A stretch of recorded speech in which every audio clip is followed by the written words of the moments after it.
As you can see in this experiment, there's 3 types of experiments, and if they're all answered yes, that means that it happens during these experiments and can get better results in reliability. So randomly assigned means that the participants are randomly picked out of the group, and the research doesn't know anything about them, so whatever they do is their answers for the results.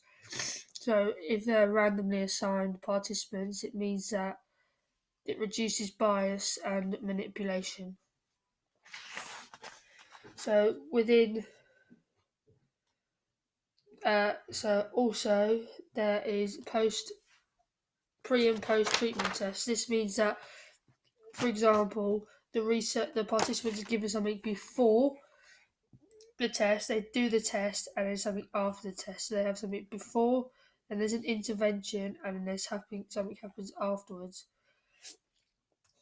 So, for example, the intervention is in between to see if it has an effect or anything. This could be a training program, so they could be experimenting how gymnastics participants improve their overall gymnastics whilst having this training program. So something they'll watch them before, they will take this 6-week training program, and then the post will be seeing what's happened afterwards. And then there's control groups.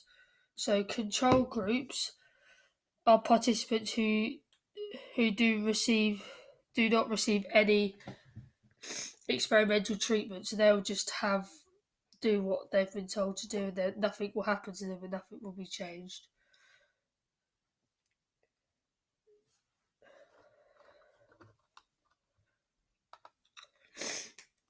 So there's repeated measures. Repeated measures of the same participants are measured again, used in each condition. So these gymnasts might, for example, be testing their recovery.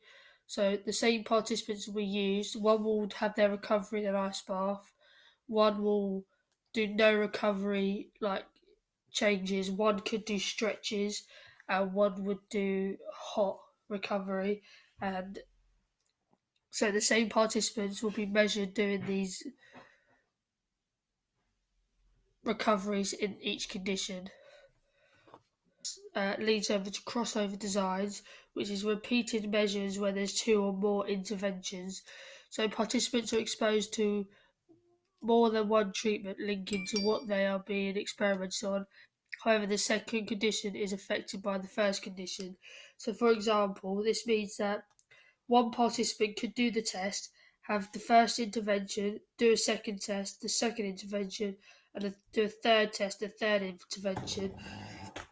However, the second participant could do the test, have the third intervention, repeat the test, the first intervention, repeat the test, do a second intervention. So this means that these groups are given different interventions in different orders to see how they've been affected by the first condition.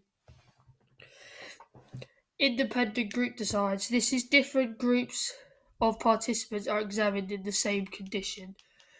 So these groups could be put together randomly, so they don't know what everyone else is like, and then the research would record how they do in this one condition.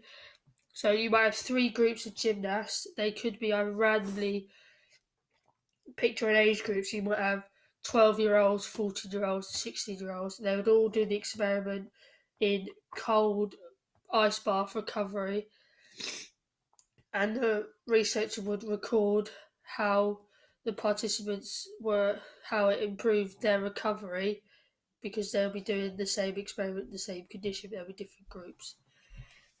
Matched pairs. So matched pairs is each group of participants are matched together by characteristics and all variables considered that are relevant to the test.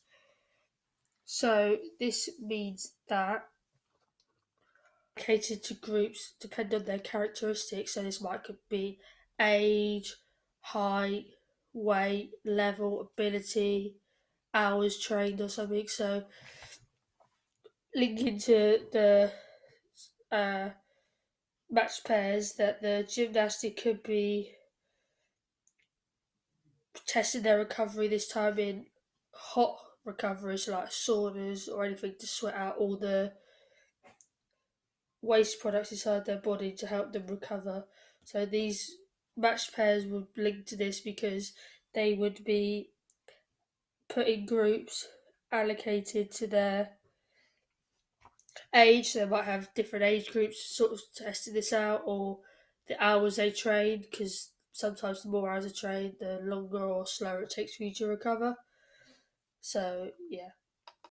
Going back to the true experiments, there in true experiment designs, the researcher has complete control over all the variables and could predict that the dependent variable influences is influenced or manipulated by the independent variable. Also, within true experiments, there's control, where they control the variables, they control the control group because they'll be similar, and they'll control the characteristics in these groups.